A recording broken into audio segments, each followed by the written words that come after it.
Hi, Alex. How are you today? I'm doing well, Tristia. How are you? Doing good, thank you. So today's question is of hot debate in the instructional design world right now. Can't wait to hear. What is it? Should gamification be used for business?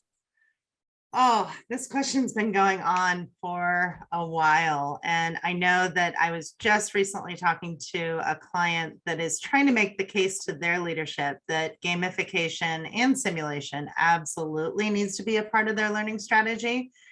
But I know that leadership oftentimes thinks of gamification as just playing games and not really doing much with it.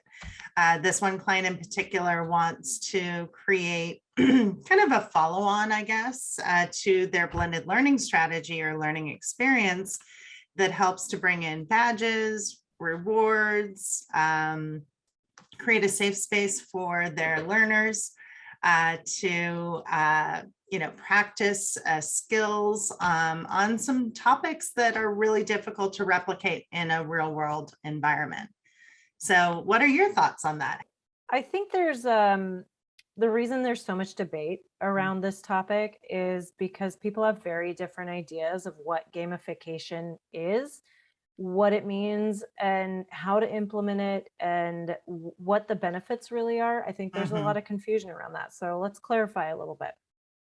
So when people think of gamification, a lot of the times they're thinking badges and leaderboards and points and uh, healthy competition Yeah. between employees.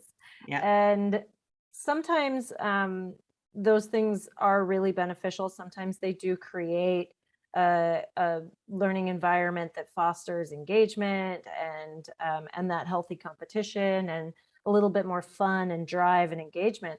You're talking about things like Jeopardy, trivia games, like board games customized to a topic. That's the kind of stuff that probably people think about when they think about Yeah, gamification, right? that's even the next level, right? So we Mhm. have badges, leaderboards, and points kind of at the Mhm. lower tier of gamification. And then we have things like the Jeopardy and trivia games at the next tier, which can be kind of fun, right? Like they Mhm. have their place, Mhm.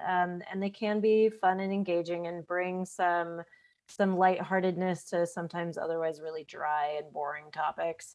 Like terminology, basic concepts, foundational topics.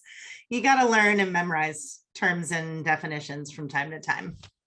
Sometimes that is the case, yeah, Mhm. and using some of those techniques can spice it up and make it a little bit more fun. When you start incorporating gamification into a simulation design Mhm. or a more blended learning design, then you're really able to make the most of those game mechanics. How people learn through games, if you think about even the last time you played a video game, you're learning through that whole process, right? The Mhm. game is teaching you how to play. It teaches Mhm. you about the game environment. It teaches you about how to use different tools inside the game experience. And when you put those game elements together with simulations or simulated environments for training, you're really making the most of it and you're really getting the best parts of gamification and that potential learner engagement and retention.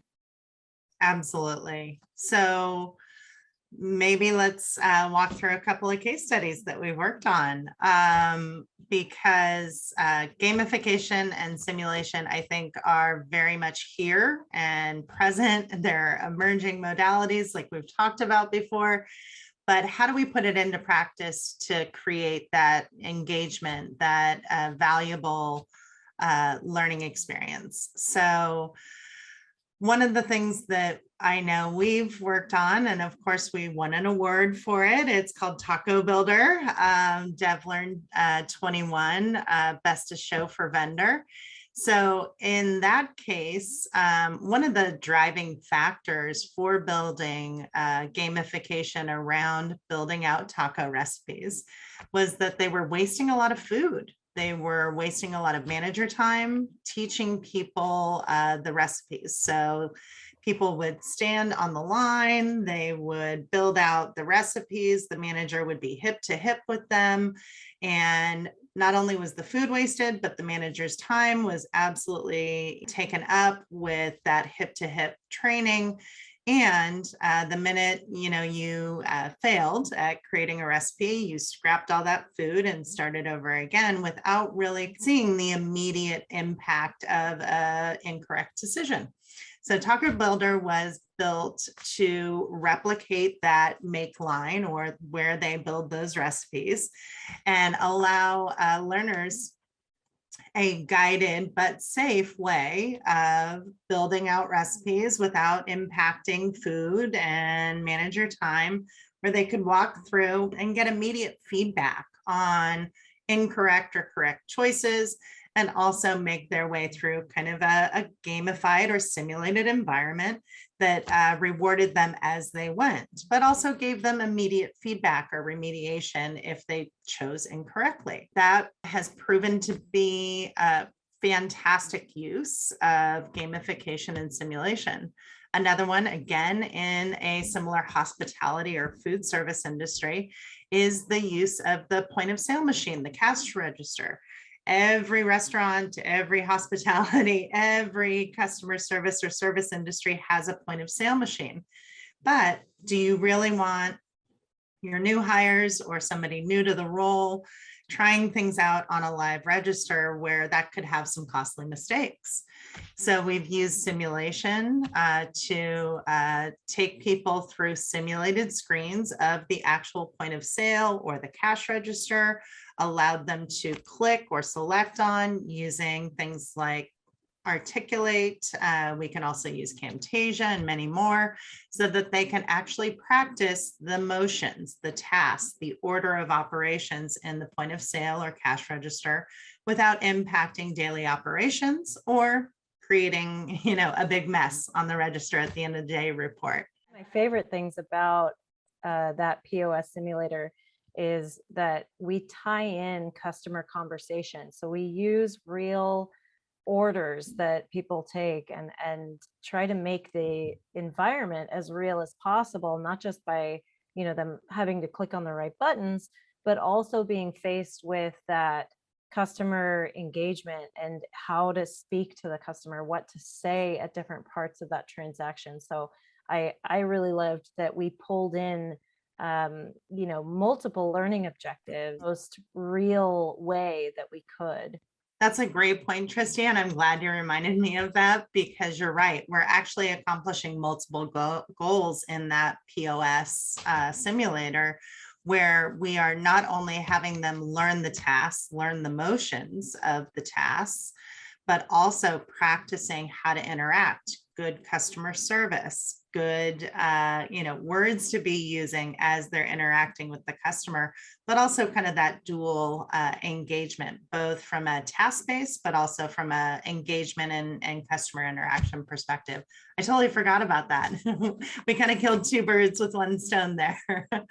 Pretty great piece of work.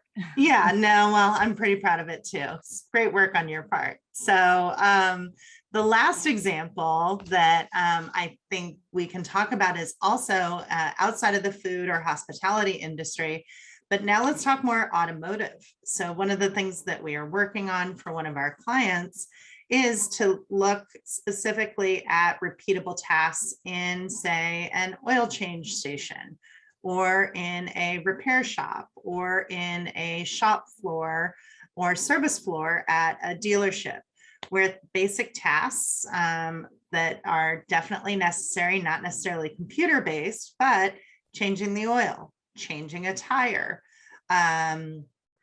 checking brakes, checking fluids, going in and simulating being in a repair shop or an oil change shop, looking at the parts of the engine, locating those different areas that you need to touch, doing tasks in the same order at the same time, accessing the right resources or coolants or refill options at the right time, and getting that immediate feedback. Are you doing the tasks in the right order?